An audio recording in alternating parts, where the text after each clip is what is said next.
All right, we're back. Back from the bye week. Colts and Buccaneers coming up later this Sunday. I am Kevin Bowen. Eddie Garrison is with us. Here on the ones and twos, we will be back in our normal routine of these Monday, Wednesday podcasts, and I'm guessing this is going to be pretty much status quo throughout the final 7 weeks of the season. Obviously, the Colts sit right now in 9th in the AFC standings. If you look at the quarterbacks down the stretch, it's been something I've tried to preach really all year long, and honestly, some injuries have played into it even more. But Baker Mayfield, Will Levis, Jake Browning, Kenny Pickett, Desmond Ridder, Aiden O'Connell, C.J. Stroud. Woo! That is the quarterback list here for the final 7 weeks of the season. 5-2, in my opinion, certainly will get you in. I would think 4-3. If the tiebreakers fell your way, you would have an opportunity as well. So we'll see how the Colts handle these final 7 weeks. Eddie, welcome back from the bye week, sir. Welcome back to you as well. Why aren't the Colts on prime time with those quarterbacks on the upcoming schedule, KB? Like, come on. So are you saying, Steelers, Colts in a few weeks? Will that be flexed? No. No? Colts, Bengals. That's right. Colts, Jake Bengals. Browning and Gardner Minshew. Get it on Sunday Night Football. Yeah. Screw whatever game is scheduled. By the way, how was Tennessee, Georgia? Georgia was awesome. Obviously, the first play of the game, I thought an earthquake was happening in Knoxville. After that, it was a bit of a lackluster performance, to say the least, from the Vols. But no, it was a great time. First SEC game experience was tremendous. The stadium was really cool. Definitely an old stadium. Honestly, felt like IMS. It's kind of like, this is our old, we're not going to make any updates to it. You're peeing in troughs. I feel like I was back over at the Speedway there. But, let's go. The atmosphere, SEC lived up to it. I know you love the troughs. Great time. Love the troughs. I'm Team Trough, 1,000% there. By the way, it's Cowboys-Eagles, so yeah, definitely. Flex that one out of there. Not going to be. Darn it. Getting flexed out of there. We're going to play the Dane Brugler interview coming up on this week's pod. Again, kind of more of a bye week, more of a big picture view. Obviously, Wednesday we'll get into Bucs and Colts. So we'll look ahead a little bit at the 2024 draft. Dane, as always, terrific insight. So we'll play that coming up here in a bit. Go over some things to watch for the final 7 weeks out of the year, not just the playoff push. You come back from the bye week, Eddie, and you're there. You're 5-5, and if I'm not mistaken, I'm thinking of the standings off the top of my head. I think you have games against 6 and 7, Houston and Pittsburgh in some order, and then I want to say you've got games against like 10 and 11 in Cincinnati and Las Vegas. So you're going to see a lot of these teams. And I would say the best thing for the Colts right now, outside of a very manageable schedule, Eddie, they're 4-3 in the conference. And if you look at it right now, they're tied with, is it Cincinnati and Denver maybe? Or Yes. So they're tied with Cincinnati and Denver, but they are technically atop that 3-team grouping because they have the best conference record, which outside of head-to-head, that's where you would go to. So, yes, Sunday matters, but honestly, if you're going to get kind of nitpicky, the AFC games matter more than this final, I guess I should say the second-to-last NFC game of the year, because you still have Atlanta coming up in a few weeks. Should we begin? Let's begin with that Chris Ballard stuff, Eddie. Yeah, I was about to say part of your 10 things to watch for that you have on the website, 1075thefan.com, was the playoff push, so we'll talk about that in a minute. But Chris Ballard spoke with Matt Taylor, right, on the Colts audio network? It was actually Lara Overton and JJ Stankovic. Got it. So, yeah, spoke with them. I don't think anything too earth-shattering, but the first time we've heard from Ballard all season long. Have got an article up on our website, 1075 The Fan. If you missed anything there, he talked about Jonathan Taylor and that contract situation. He talked about Anthony Richardson. Probably the most expansive stuff was Richardson. Several questions there. He was talking about Josh Downs, and he compared him instinctually to T.Y. Hilton. That was one of the comments that had me nodding a lot. I think back to when Frank Reich took the job and sat down with Andrew Luck, and they brought up T.Y., and Luck, mentioned how instinctual T.Y. is, how it might not look like the perfect route necessarily run on paper, but he has such a knack for getting open.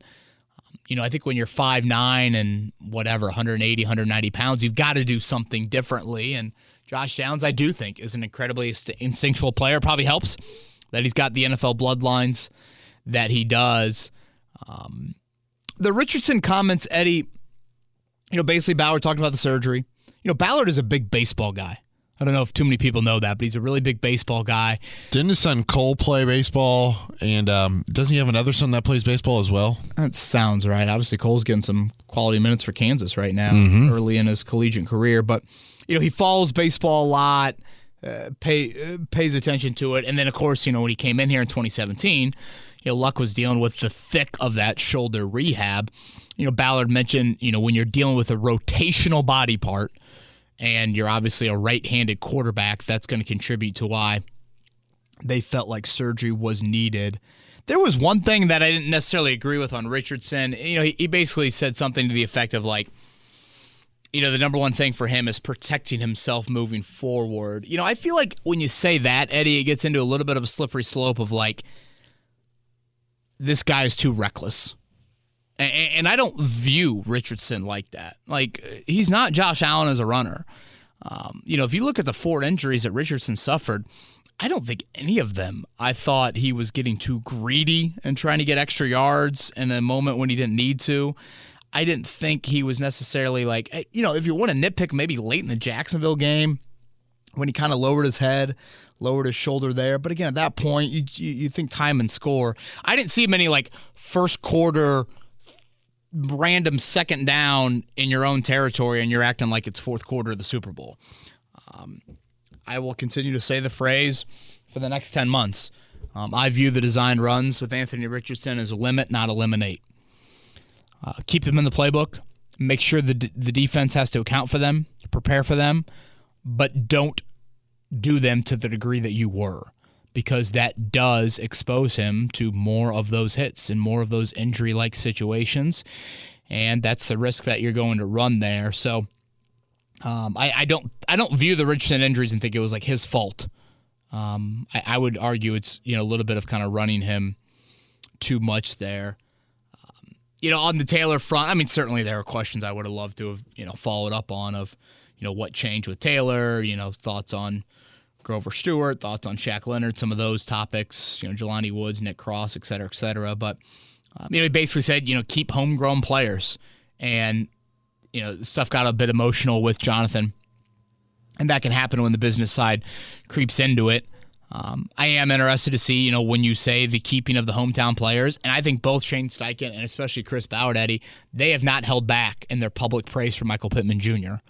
What does that mean for him contractually? What does that mean for him franchise tag-wise? That'll be something, of course, to keep an eye on. So those are some of the things that stood out to me. Again, up on the website, 1075thefan.com. As always, I think it was pretty typical Ballard of, I do think based off most GMs, he's pretty expansive in the thoughts that he shares, so I do appreciate him doing that. But yeah, that's up on our website.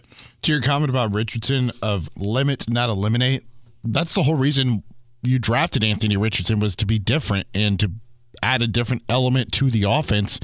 It would be like neutering your quarterback, for lack of a better phrasing, if you just eliminate quarterback runs or any running from him at all in the offense. Yeah, I think that is something that there's a balance that you have to strike with that. You didn't draft him to drop back, 32 times a game and run it as much as, I'm trying to think of some stationary quarterback in today's NFL. Matthew Stafford. Sure. Jared Goff. Yeah, those sorts of guys. But again, I don't think you need to run him into the ground or have these 8, 9, 10 design runs. If you're going to go that route, you are playing with fire. And you will hear this from me often about, I'm such a believer of how do you create that quarterback stability for, 6 to 8 years? And can you lower the risk?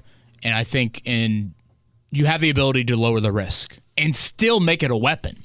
Just because you don't run it to the level that you do or don't utilize it, maybe as much as you were doing, the threat is still there. And the defense got to account for that. And if they don't, they can get burned. And I still think it can be a great weapon for your offense without, using it as much as you did. But we'll see how the offseason plays out. And, I don't think Shane Steichen necessarily disagrees really at all with that sort of comment. So that'll be something that obviously will be more of a 2024 focus. Some other things that Chris Ballard talked with J.J. Stankovitz and Lara Overton about was Shane Steichen handling things to the point in which he has to get the Colts to 5-5. The remaining 7 games, DeForest Buckner, Zaire Franklin, Kenny Moore. So for more of that, go to 1075thefan.com, and it's right there on the homepage, courtesy of KB. During the bye week, you whipped up an article about 10 things to watch for after the bye week, starting with number 1, and you talked about it a little bit earlier, the playoff push, just because of the lack of experience or lack of talented quarterbacks that the Colts play the remainder of the season. You can make the argument that C.J. Stroud is the best quarterback the Colts will see the rest of the season. Oh, yeah, frankly, I don't even know if there's an argument now that Burrow is hurt and out for the year. I mean, hell, is Baker number 2 on that list? I mean, it's kind of crazy when you look at it the rest of the way. Eddie, I don't want to go over all 10 of these, but correct. Feel free to throw any of them at them that make sense to you. I'll lead off, and I'm very curious to see what Juju Brents looks like for the final 7 weeks. He's missed 3 in a row with that quad injury. So the first question is, when does he return? And then secondly, whether you're talking short-term or long-term, I think he's a very important piece the rest of the way.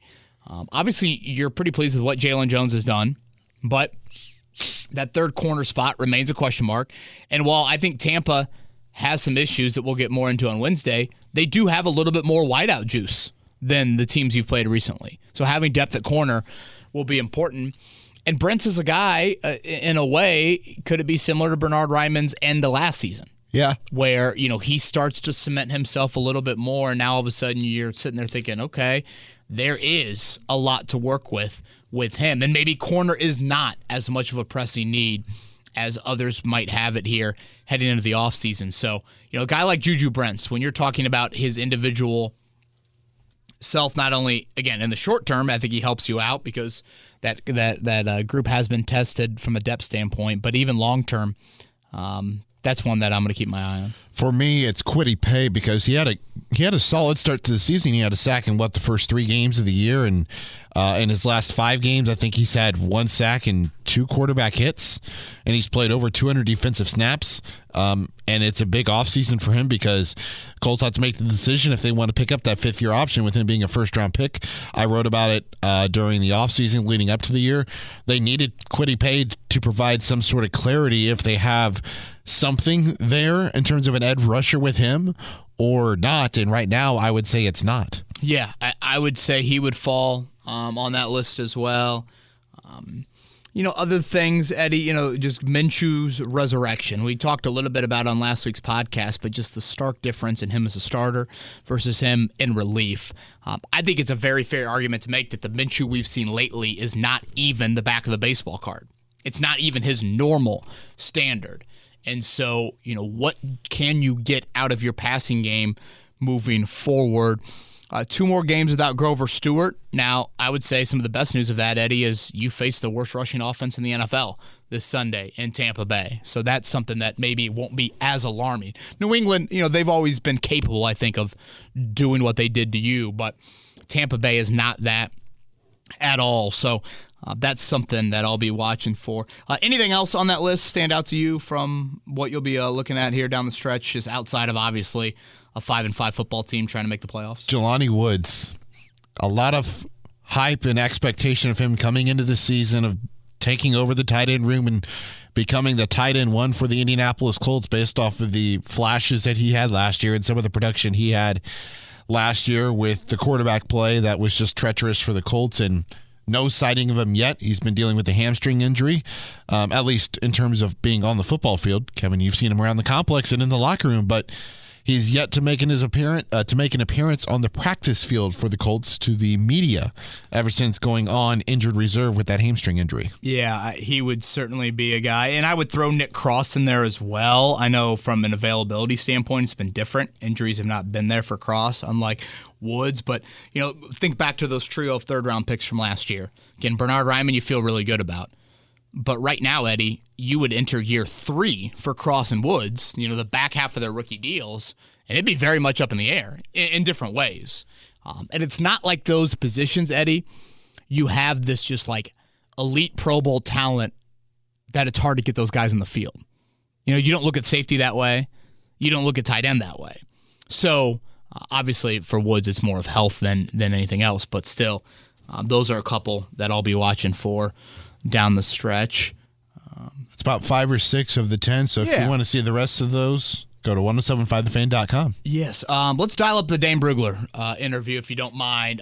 First question we tossed Dane's way, of course, about this quarterback class, the top of it in 2024, and his thoughts on Drake May and Caleb Williams. Well, and even over the summer, writing about these two players, the gap was always razor thin. This is a 1A, 1B type of situation, and throughout the course of this year, it's less about what Caleb has struggled to do, and it's more about Drake May being a lot more consistent from the pocket and just being able to execute at a higher rate without, in terms of in structure. You love the out of structure plays. You love what these quarterbacks are able to do when things break down, buy time, make plays happen. But show me a guy that can absolutely, I know that they can do it from the pocket, within structure, understand the play design, and get the job done. And I think Drake May has done that at a higher level. And, you look at the traits that he offers, the size, the arm strength, the athleticism. He's cut from the same cloth as Justin Herbert. And that's not to take anything away from Caleb Williams. He's still a tremendous prospect and has a very good chance to go number one overall.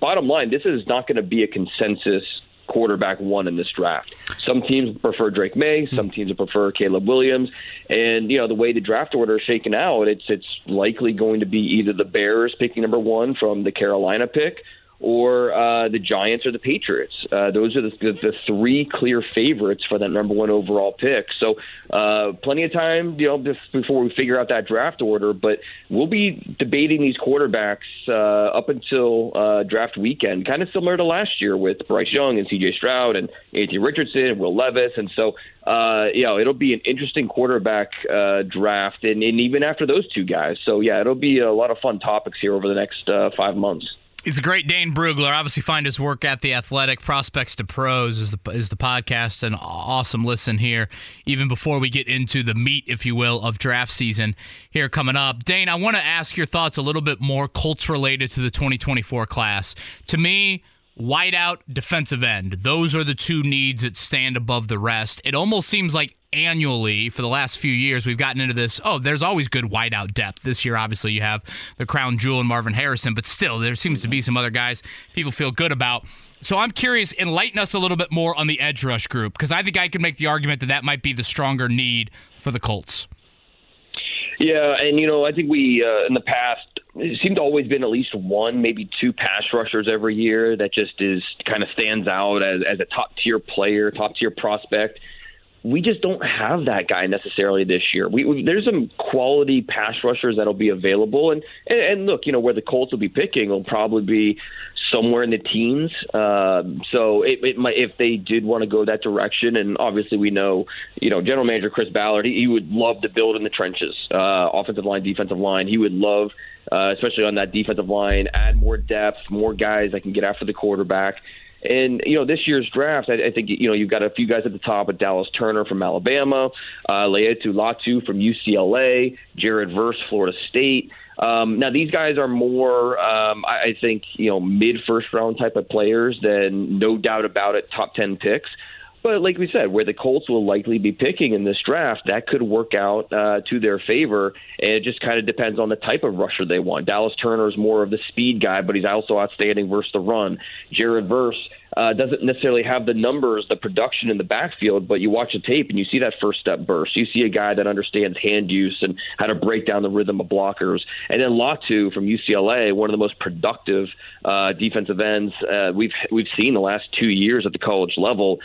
His cross chop, his technical understanding of his feet and his hands, really tremendous. And so as long as the medicals are okay with him, he'll be somewhere in that top 20 mix. So, this is another very strong wide receiver group. The pass rushers, not as much, but where the Colts will be picking could work out in their favor.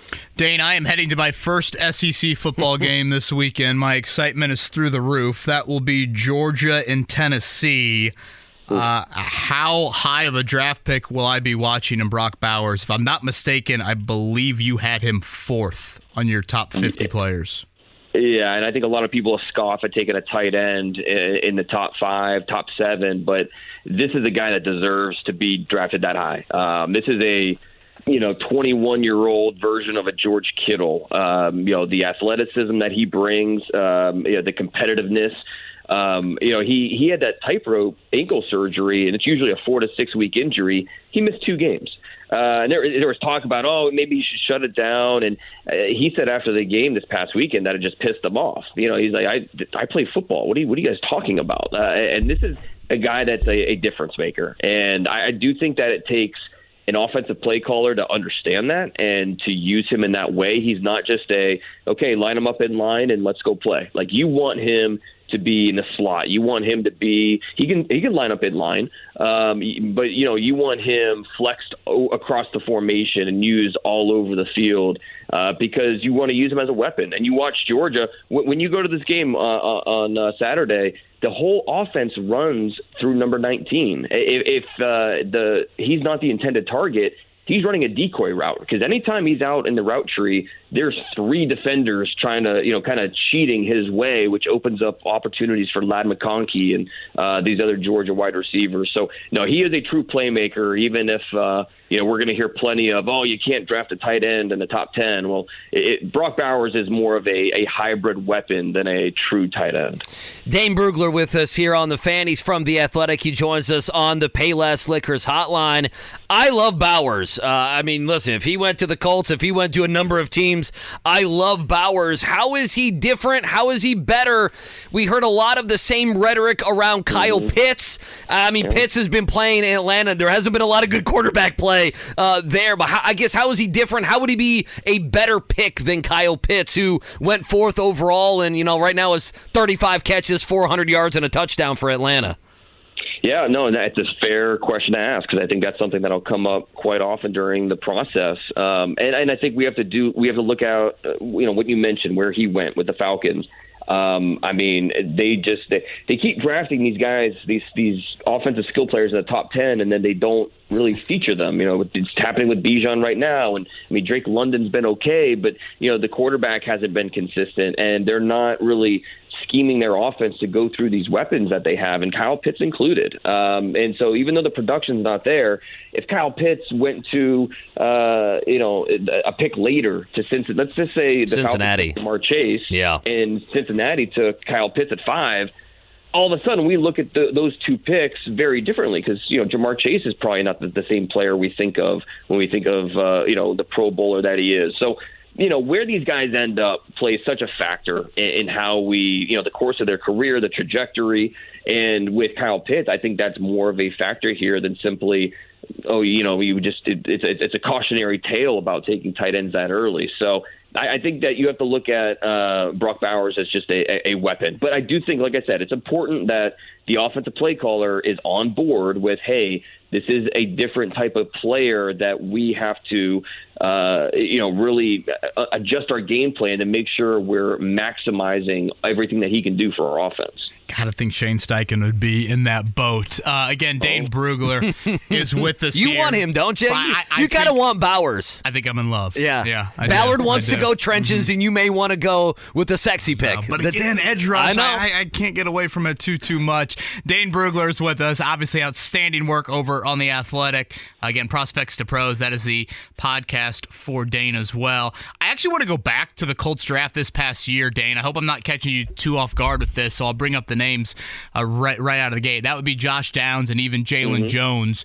You were much higher on both of those 2 guys. I think you had Downs right around 40 overall prospect. Obviously, the Colts got him in round 3. You had Jalen Jones going a couple of rounds earlier than where he went as a 7th rounder, and he's been needed and has been, honestly, I think pretty steady in the handful of games he's started. So feel free to take either of those 2 or both. Josh Downs, Jalen Jones, why did you like them a little bit more than clearly the NFL did? Well, I understand why Josh Downs was not a first-round pick. He's under 5'9", he's 172 pounds. That size, I understand why, he was not, his name was not called in the first 32 picks. But anywhere in the second round, that's where I thought he was in play because, you watch his film the last 2 years at North Carolina, and, he had like 200 catches. He's getting open at will. Now, I think, because he is a slot receiver, a lot of teams, they have their slot receiver, okay? Josh Downs is not a guy that you feel consistently can consistently play on the outside. So, a lot of teams with their slot options, they were set. And so I think that caused Downs to fall a little bit. But still, to get him outside the top 75 picks was, I thought, a pretty big surprise. His ability to decelerate and then accelerate is really impressive. It helps him get open.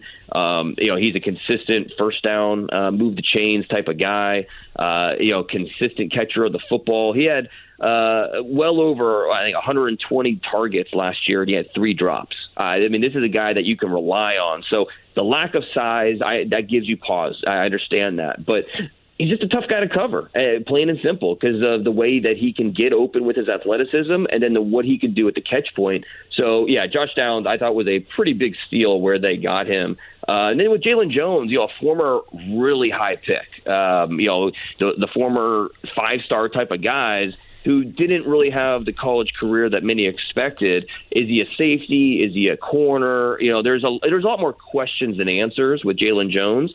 But then when you look at the traits and you look at, okay, he's a really good athlete. He's physical. He's got a lot of things, a lot of raw tools that, hey, let's let our coaches get our hands on this guy, see what he can do. And that's what, in the 7th round, you take those types of swings. And I think those premium traits, he brings that size, physicality. And, when he's had his chances this year, he's done okay, especially considering where he was drafted. So, it's why teams draft traits, not production. They draft guys that have the tools, and they trust the coaches to do the rest, especially in those later rounds. I think Jalen Jones is a great example of that.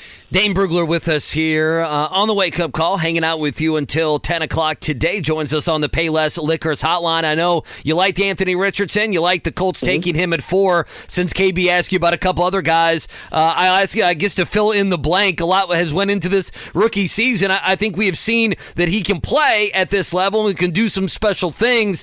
I'm also terrified at the amount of injuries he's picked up already in his very young career. How should Colts fans feel about Anthony Richardson? What did you see in the first few weeks of the season when he actually did get to play? Well, he was composed. You were worried. This is a guy that had under 400 career pass attempts in college. Would the stage be too big for him?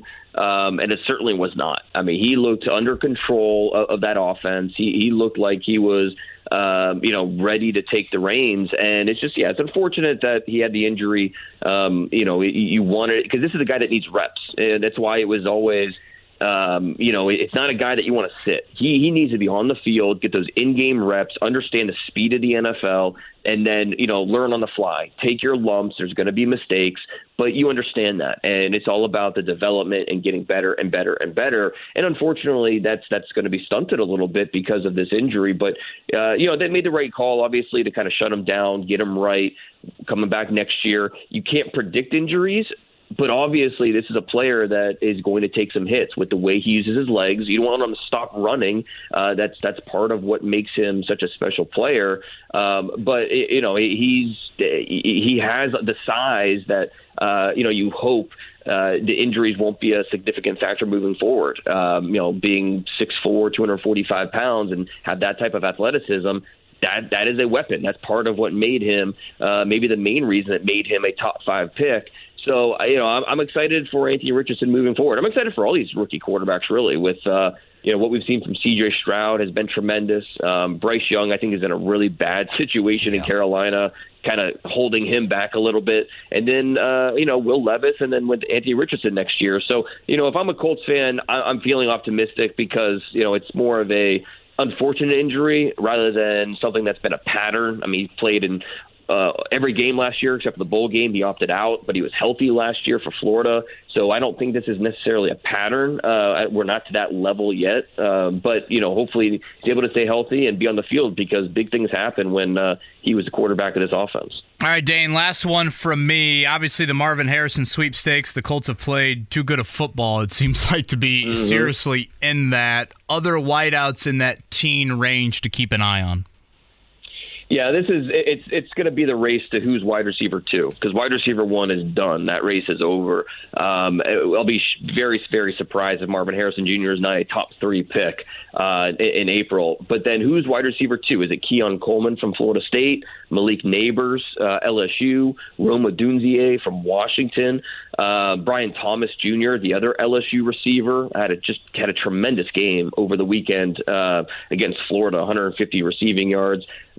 There's a lot of really quality receivers that'll be in this class, and the one that's really stands out to me, the two that really stand out to me, with Malik Neighbors from LSU, not the biggest guy, 6 foot 200 pounds, but his ability to get open, his athleticism, his catch point skills are big time. He's leading the SEC in catches for the second straight year. When he catches the ball, it's an explosive play. He leads the nation in explosive plays, 10 more than number 2 in the country. 80% of his catches result in a first down or touchdown. So this is a big time playmaker who's still discovering how good he can be. So very optimistic for Malik Neighbors. And then Keon Coleman from Florida State, the Michigan State transfer, former basketball player there as well for Coach Izzo. 6'4", 215 pounds. He's a freak. He is a more athletic, more limber version of like a Mike Williams with the Chargers. He has that size where he can overpower and dunk on guys, but he's also a really good athlete. So he has some speed. He has quickness. There's just a lot that he has to offer that, you might not even be there when the Colts pick. But there's going to be plenty of receivers there in that top 20 that teams will be considering. And so for the Colts, I think they'll definitely have some options. I lied. Last one. Michael Penix, just because the local connection here. Dane, do you view him as a legit, I don't know, second-round guy? I feel like he's a very interesting one based off the college production, the injury history, and how he projects to the next level. Yeah, and the projections on him are all over the place. Some like him in the second round, some like him more in the 4th or 5th round. In terms of scouts in the NFL, it's a wide projection for Michael Penix. He is a really productive college player, but how is that going to project to the NFL where, the delivery is a little long? His accuracy is at times pinpoint, but other times it's not. He's throwing to NFL receivers who often bail him out. I give him a lot of credit for what he's doing this year. He should absolutely be in the Heisman race, but then you factor in the injuries, you factor in the age. And, I think we did this last year with Hendon Hooker. He's going to be a first-round pick. And, a lot of people, some people put him in the top 10, and he went in the 3rd round. And I think that's probably more going to be the projection with Michael Penix, where good college player, some question marks. Who's going to be the team that, likes him enough to take him early? It probably won't be until outside the top 50 picks. I love Dane Brugler. I love him. Really enjoy his insight. So I was grateful that he spent some time with us during the bye week. That's something I like to do every year in the bye week, just to kind of get us a little bit of, all right, let's dip our toes in the water on some draft chatter here. And again, it's a credit to the Colts that they've put themselves in a position, Eddie, where it's not full-on mock draft season. They certainly have I would say, better than decent chance down the stretch here, given the schedule and given how the rest of those teams look around them to make a push. But always enjoy Dane's insights, so thank you to him. Are you ready for Twitter questions? Let's do it. Jason is up first. Despite whether Chris Ballard or Shane Steichen are sold on Gus Bradley after this season, is he kind of stuck here due to the type of rookie cornerbacks the Colts have drafted? I would hope not. That would seem very short-sighted and quite the long leash. I mean, these corners certainly have different body types, but I think you can make the argument they maybe have some body types and more built for kind of press man or things like that. So I would say no. And again, when I say I would hope not, that you can't just be force-feeding coaches. You can't be force-feeding coaches upon the new head coach. And I'm not saying Chris Ballard did that with Gus Bradley. But B, you need to make sure you're open-minded. Because for me, it comes down to this, Eddie. Shane Steichen has seemingly taken a very Frank Reich approach with the defense. Yep. That's your baby, Matt Eberflus, you handle it. That's your baby, Gus Bradley, you handle it. You're still the head coach of the football team. And my question would be, do you feel like your defense is capable of playing championship caliber defense? Uh-huh. And that was probably my biggest disagreement with Eberflus. I feel like at times we kind of fell too much into he's fine. Is that what you're going for? He's fine? Because that's a defense I see gobs of investments in. Mm-hmm. I mean, litter draft picks, big money at every level of that unit. So I don't want to accept competence on that side of the ball. You know, do you need to do some things where, yes, you might sacrifice, it might lead to a risk that doesn't go well, but if you're trying to build a championship football team, is it a risk that you need to take? Yeah. I agree with you there wholeheartedly. Bailey is up next. What would you say is more important, KV? The Colts' position in next year's draft, meaning the Colts lose as many games as possible, or Shane Steichen establishing a winning culture around Indianapolis again? The schedule definitely is favorable, and I think a first-time head coach would want to win as many games as possible. I mean, isn't this this is the question? And of course, a first-time head coach wants to win as many games as possible. Yeah, I mean, I don't think there's any debating that. Do you remember the factoid of what year it was the last time a first-year head coach did not make the playoffs? It had to be, I think it was in the early 2000s. I have to double-check it, but I want to say it was like 04, 05 maybe. So a first-year head coach has made the postseason? Not. Or has not? Not technically a first year, like their first time, but their first year with a team. So it could be like, for instance, Frank Reich in Carolina. That would qualify as a first-time head coach. Well, I mean, or a first-year head coach, yeah. Chuck Pagano clearly did it here. Right. I think I did it before, and I looked at it. I think the last time was like 2004. So there's been a first-time or first-year head coach in the playoffs for 19 consecutive playoffs or something like that. You know, I view this in a little bit more of a big picture view. And the creating a winning culture, I think, is so hard to quantify. You know, how do you define that? How do you define it when, you know, Gardner Minshew is not going to be the starter? You know, I think that is difficult. There's probably a happy medium between the both of, you know, still trying to find a decently high draft pick and then also obviously having some winning success so you don't get complacent with whatever standard the franchise has kind of been on here as of late. You know, I go back to 98 if you want to. You know, Peyton's first year. Peyton, they went 3-13 the year before Peyton. They go 3-13 the year after Peyton. So they had 6 wins in 2 years. They draft Edgerrin James. Would winning culture have helped there in the 3-13 season, or did Edgerrin James help create a winning culture? You know, and that's maybe looking at it a little bit too, like in our own little bubble, but I fall a little bit more into the side of you are still a major piece away. Now, of course, those could counter and say just because you're drafting 8 overall versus 14 overall, it doesn't mean you're getting the better player. You know, there are tons of draft stories of 14 overall being a better player than 8 overall. So I fully understand that just because you lose more doesn't mean that you're getting the better players in the draft. And you obviously could counter the other way. Just because you win more doesn't mean all of a sudden that you've created some winning culture that's going to have some big-time staying power. I just think the operation is going to be so different next year with Richardson. I mean, Richardson, he didn't start and finish a win this season, right?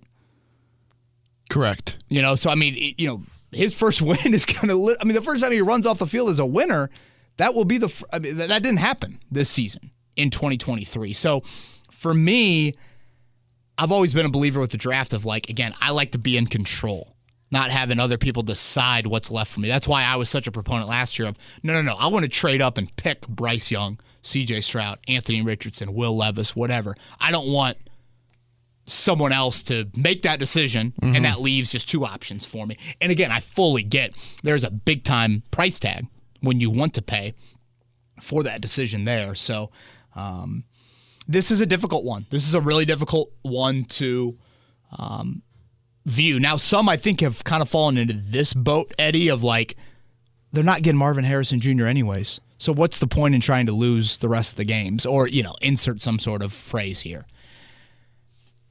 Again, the counter to that would be like, okay, what if Keon Coleman, for example, turns into the second best wideout? Or you just heard... Or Malik Neighbors. Dane Brugler talk about Malik Neighbors a lot. Now, if you are drafting 17 instead of 9, do you miss out on those sorts of wideouts? Mm-hmm. So I guess that is a dilemma that you fall into. And I think what makes this so difficult to give a concrete answer on, Eddie, and for an overwhelming majority of people to feel like you're right or you're wrong, is that there's not this black and white with this answer, because it's so hard to quantify what a winning culture means and how much do wins help that, versus the draft is a crapshoot.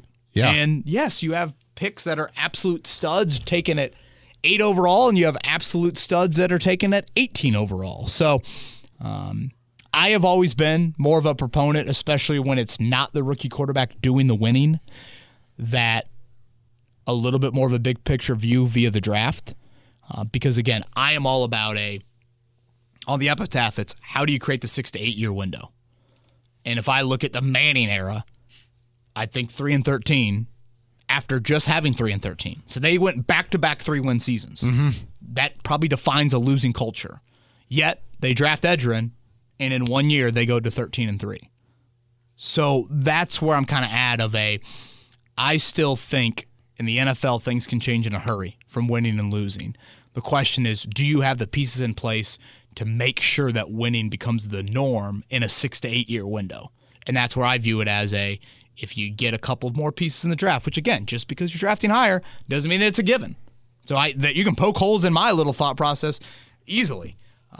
I understand that, but that's kind of where I side with that. I know it's a really long answer, but questions like Bailey's, we get a ton. Mm-hmm. That's honestly probably the most popular question we've got right now. So I wanted to be a little bit more expansive on that. I mean, I brought up. I'll just add one more, Eddie. Sorry. Okay.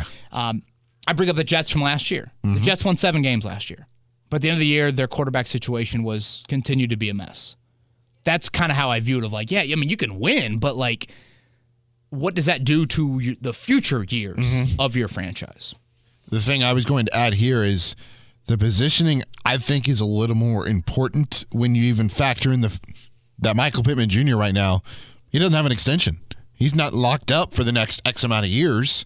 And if there's no contract agreement between the two sides around draft time, you would assume that that would be, the number one priority anyways, just because of the lack of targets and the lack of explosive plays that you've seen from Alec Pierce since drafting him 2 years ago.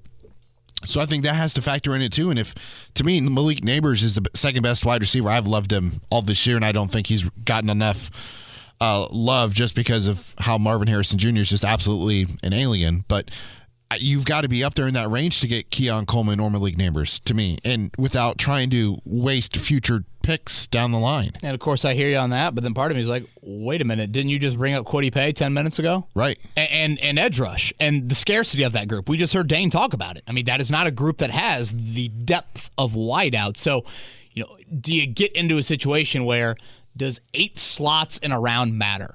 Again, to some, it might not matter at all. But if in those 8 slots, the 4 wideouts that would have been there, if that's now 1 or 2 wideouts, or instead of 4 edge rushers available to you, that's 1 or 2, or again, you can play the trade game, all of that impacts it. So hope that covers it all, Bailey. Again, I know it's a complicated answer, and it's not an easy one in my opinion, and plenty of people disagree with my thought process, but that's me, and this comes from again, I'm more of the emotionless observer, and fans are obviously not that, which is why it's called fandom. So that probably plays into some of it as well. But in my opinion, it's all about creating the 6 to 8 year window, not the 6 to 8 day feeling, if you will. I was right, by the way. The last time a first-year head coach did not make the playoffs was 2004. Wow, so we've had one every year. Interesting. Is it going to be Denver with Sean Payton? With the way they're moving along right now? Well, if you're the Colts, you hope not. Yeah. Joel is up next. Is there some lingering injury with Gardner Minshew that we do not know about? His greatest strength was supposed to be his accuracy. It seems like the ball does not come out of the hand well and passes are routinely off the mark. Something seemed to change in his ability to throw the ball compared to earlier this season when he could sling it. What are your thoughts? Thanks, Kevin and Eddie. Keep up the great work. Joel, it's a great question, and thank you for those kind words. I would say it's less injury-related, more processing and recognizing. That's what I see. I see the panicking. I see the bailing. I see the jitteriness. I don't necessarily see like a bunch of throws that his arm can't, write that check. Like sure, it's not like it's a strength of his, but I notice it more of the latter. And the numbers, and I know we found this kind of late in last week's podcast, Eddie, but I think it's worth repeating. In relief this season, so games where the opposing defense did not game plan for him, but he came in. 77% completion percentage, 1 touchdown, no picks, passer rating 109, yards per attempt 8.4. In the 6 games he started, that completion percentage drops 15%. He has 11 combined turnovers compared to 0 when he's in relief. The quarterback rating drops 30 points, and the yards per attempt drops a full 2. Those are massively different numbers. Eye-popping. Massively different. So, I go back to camp and I think, man, it was really dink and dunk central during camp. But he had the big completion percentage. Is that kind of what we're seeing? That's kind of what we're seeing. I think 3 of the 4 lowest yards per attempts of his career have come this season with the Colts. So, again, he's not living up to the back of the baseball card either. It's not like there are great numbers of him. But, again, there's a reason why he's thought of as a pretty high-end backup spot starter. He's not getting that. Completion percentage is lower, more turnovers, and less overall efficiency from him. So that's why it's my biggest question mark here as we return from the bye week. Alex asks a very loaded question here. Why is nobody talking about the way that Chris Ballard has built this football team?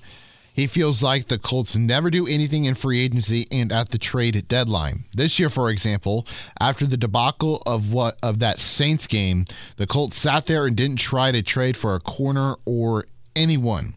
Colts could have got Chase Young or Montez Sweat for a 3rd-round pick. Moves like that can make us better.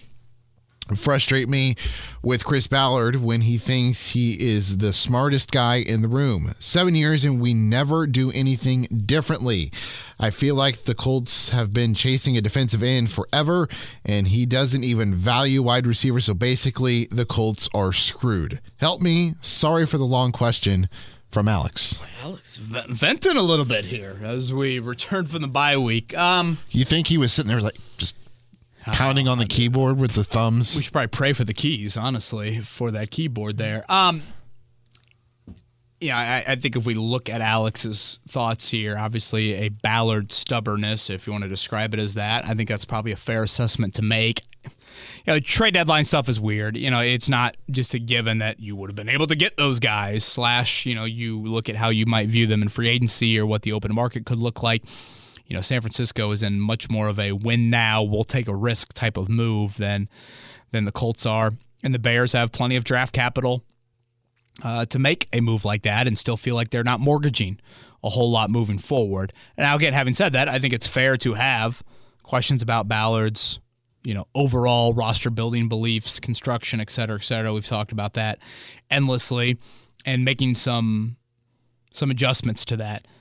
I will say, and I don't know, maybe because this question has like so much like Ballard negativity in it, I feel the need to like offer a dose of positivity. Dear Lord. Coming back from the bye week as well. Boy, Knoxville might still be in my brain a little bit. You teach journalism students, right? I know. That's luckily we just have to write it. Well, I guess we do have to pronounce it a little bit, right? And you got to speak to talk or to teach, right? Speak to talk. There we go. Yeah, they could tell. Not a good day for the Kevin's Corner pod.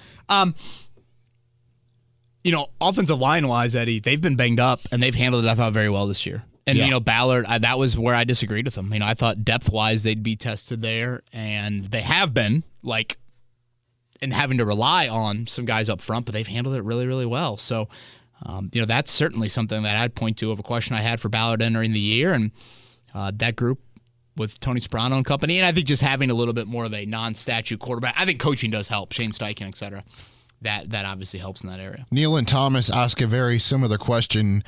They both collectively ask you that they recall you, as in Kevin, saying the worst case scenario is to play out the season without gaining a clear idea on if Anthony Richardson is the guy, but being good enough to be 500 and miss out on a high draft pick. Do you still feel this way? Because it sure looks like that's probable considering the opponents left on the schedule for the Colts. Yeah, again, I will sit here and reiterate what I said at the start of the year. If you're going to make a pie and you're going to have slices of the pie, the biggest chunk of the pie would have been Anthony Richardson's development. What kind of pie are we looking at here? It's Thanksgiving week. I was about to say. You can go whatever you would like. You can go pumpkin. You can go sugar cream. You could go.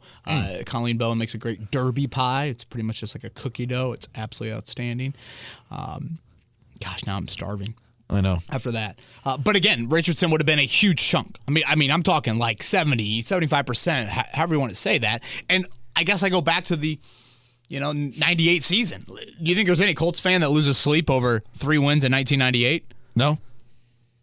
And if you look at that year, Eddie, I remember looking this up a few weeks ago. I think of the 13 losses, 8 were one-possession games. Yeah.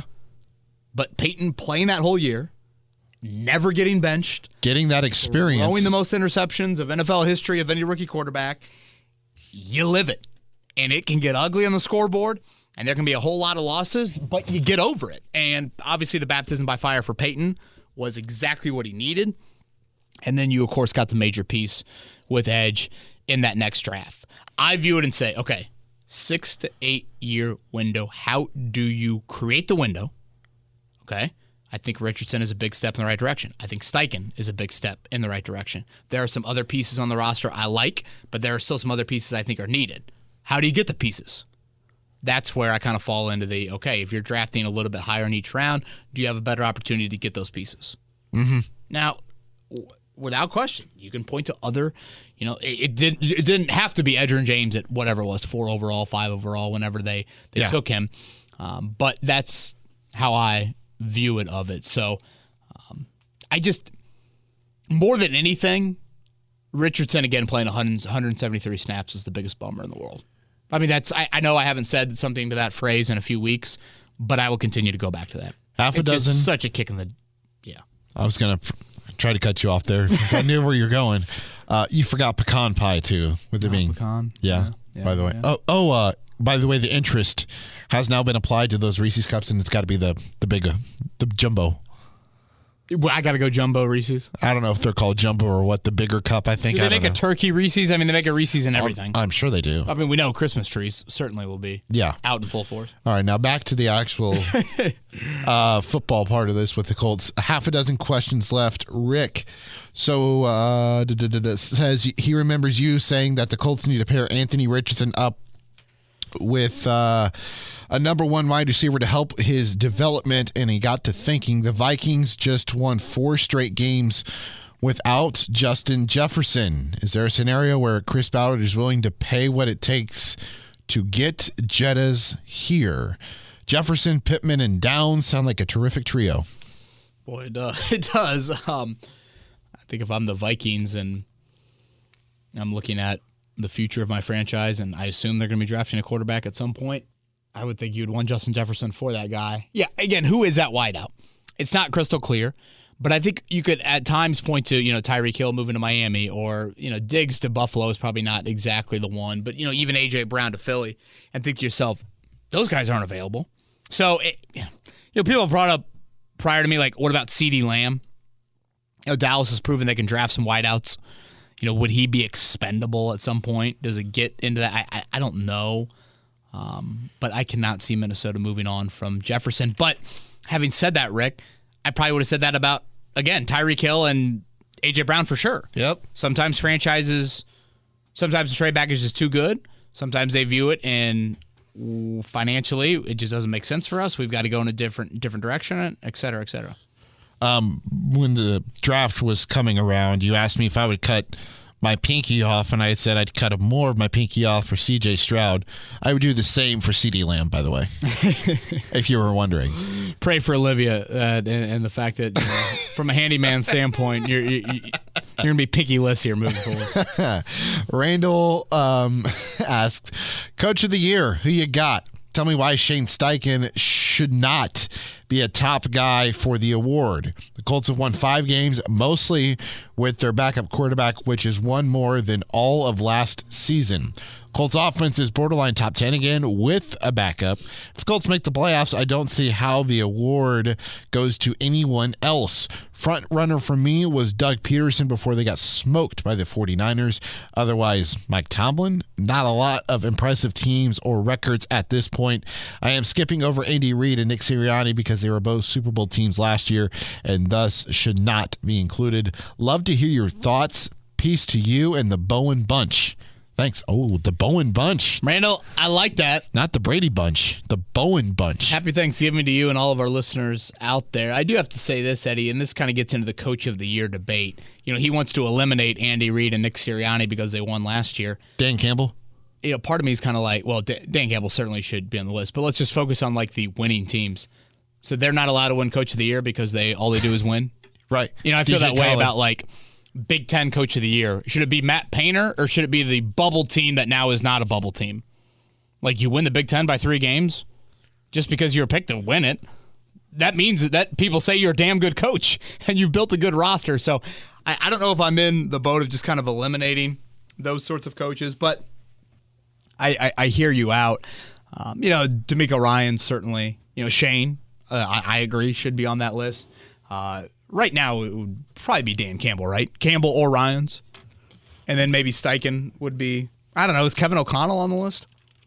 Let me pull up a sports book here. And losing the amount of what the Vikings have lost. But, yeah, I think Shane Steichen should be on that list. Now, I think just based off how the national chatter goes, I think Steichen's going to have to string a few together before it's a legit, when you're, 9th in the AFC right now, you're probably not going to be on that list, understandably, but I think he should be in that conversation if you string them together.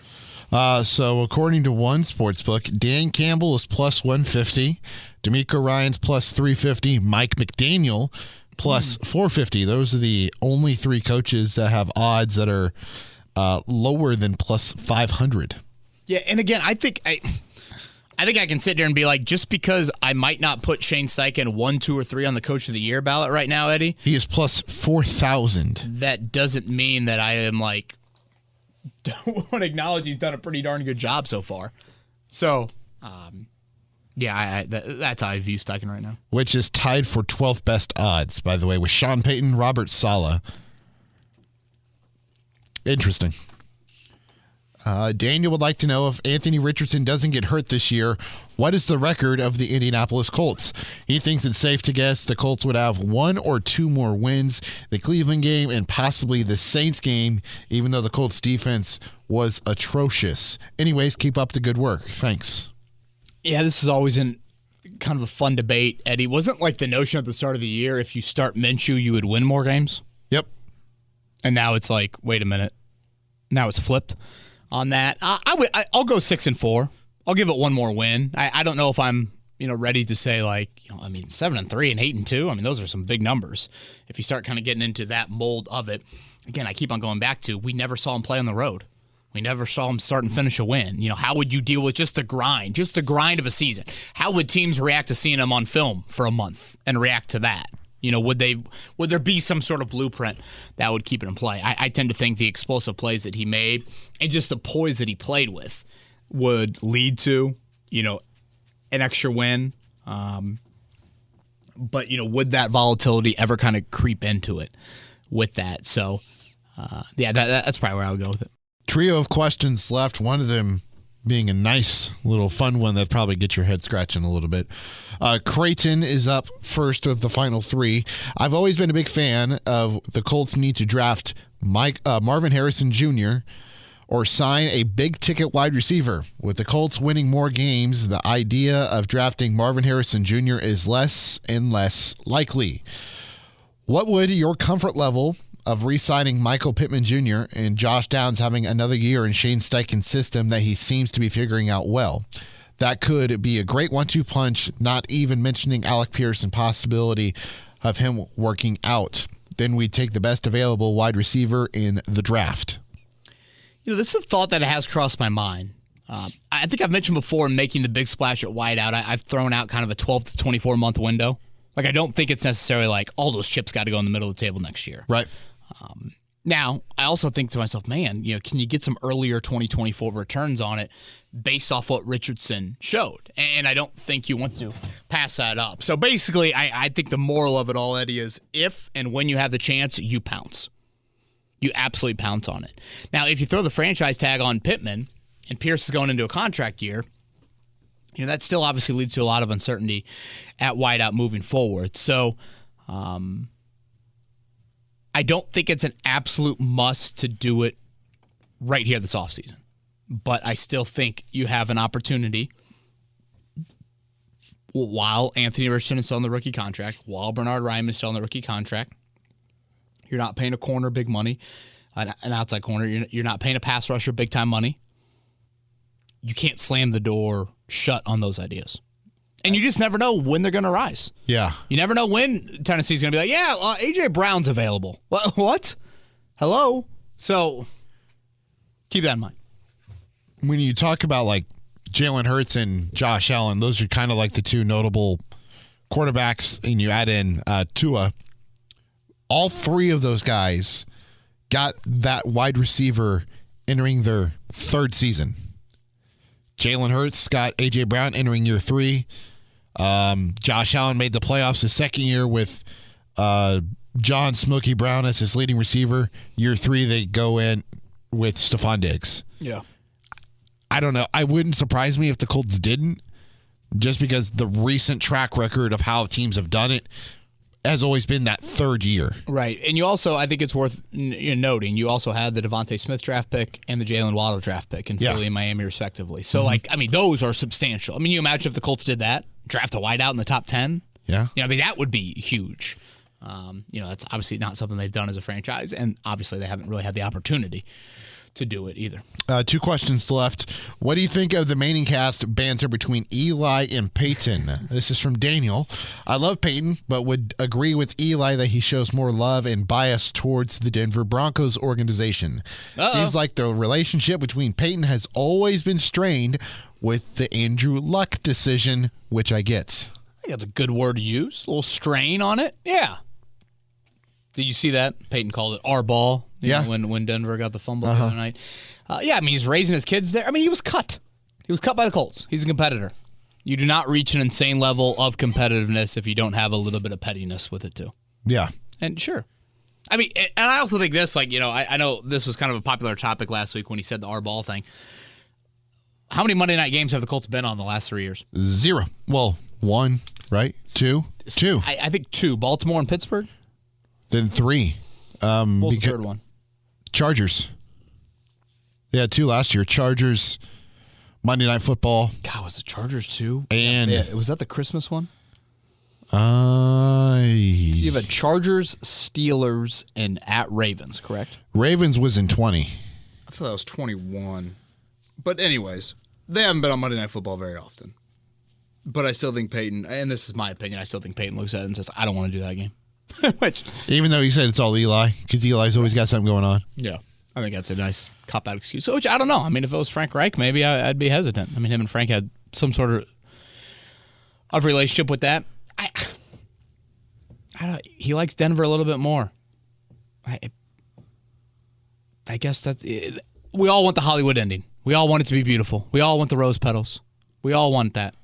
That's just not how sports fandom is. Have you, well, that's how life is in general. So have you had that conversation yet with Rosie?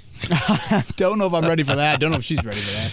I might let Maddie take that one. Oh, smart idea. Smart idea. Mm-hmm. As if one Andrew Luck reference wasn't enough. I'll just nod my enough. head on the couch in the background. As if one Andrew Luck reference wasn't enough, we have one more question, and it pertains to Andrew Luck. Oh, boy. It is from Tanner. What is the over-under on Andrew Luck hitting the anvil? 5.5 seasons? And Andrew Luck banging the anvil? Well, this is 5, right? He retired in 19. So this is 4. 5.5 years, that was the over-under.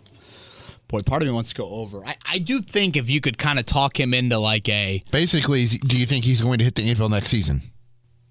I was about to say, like, could you talk him into like the 10-year anniversary of the Orange Glove game? But then I'm like, well, shit. I mean, that's already passed. That happened in 2022. I'd like to say 4 or 5, like over under 4 or 5. I'd like to say under, just slightly under. But now that I talk about it out loud, I don't know if I have any confidence in that. Well, this is year 4, right? Well, I think he's saying from now, right? Oh, I don't know. Yeah, I mean, obviously, if he's saying from the day he retired, then definitely over. But you got to have the team success. Yeah. And, like, you probably have to get away from, like, I mean, do you think he wants anybody on the roster still? I don't know. I mean, I guess Ballard is probably still going to be here, so, you know that is that aspect. But obviously, Reich's not here. I mean, Irsay's still here. There would have to be some reason for him to be in town. Well, he does. I mean, doesn't he live here? I mean, I know Palo Alto, he's doing his education out there, or he's furthering his education. He's coaching some football, right? Yeah. Palo Alto High School? Did you see that? Yeah. You got to love, like, the Anvil is just a revolving door, right? So what do you got, 8 home games a year? Correct. Okay. Well, depending on preseason, yeah. So McAfee does a game. He always gets the opener. Jack Doyle does a game. Bill Brooks does a game. Ring of Honor person does a game. You get in the month of November, probably a salute to service. Probably a military member does a game. Maybe a Pacers player. Best Pacers player does a game. Maybe your best Fever player does a game. And then didn't we have Zach Edey a few games ago? Yes. So if IU or Purdue has a great college player, did I just cover? Is that the Ring of Honor lineup on an annual basis? Did I miss Blue? Someone gets sick the day of the game and Blue slides over and does the Anvil.